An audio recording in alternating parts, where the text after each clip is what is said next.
அஜித்குமாரின் மரணம் எங்களுக்கு அச்சத்தை ஏற்படுத்தி இருக்கிறது.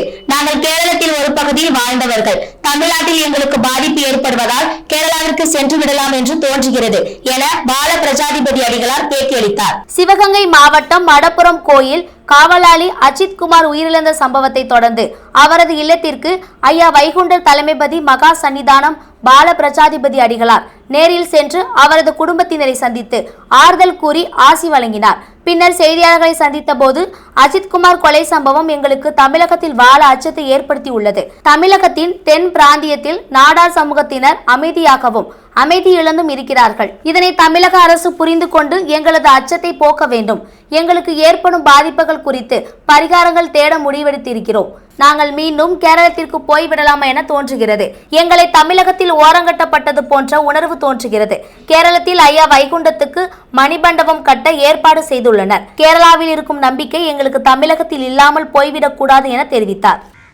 நாங்கள் கன்னியாகுமரியிலே இருந்து இதை அறிந்து இந்த வயதான காலத்திலும் நம்முடைய பிள்ளைகளுக்கு ஆறுதல் இருக்க வேண்டும் என்ற நிலைப்பாடு மட்டுமல்ல, கன்னியாகுமரி, திருநெல்வேலி, தூத்துக்குடி, தென்காசி ஆகிய மாவட்டங்களில் வாழக்கூடிய மக்கள், பெரும்பான்மை மக்கள், நாடாரின மக்கள், அவர்கள் இன்று ஒரு அச்சத்தில் வாய் திறப்பதற்கு பயப்படுகிறார்.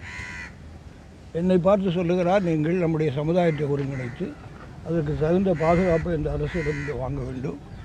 இது படிப்படியாக இது ஒரு பெரிய பயப்பிராந்தியத்தை உருவாக்கியிருக்கிறது.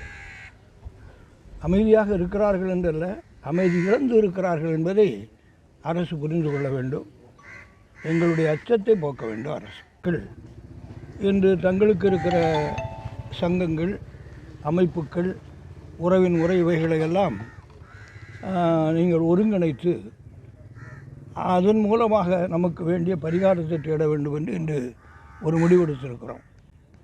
குறிப்பாக நாங்கள்லாம் திருவிதாங்கூரிலிருந்து போராடி கேரளத்திலிருந்து பிரிந்து தமிழுக்கு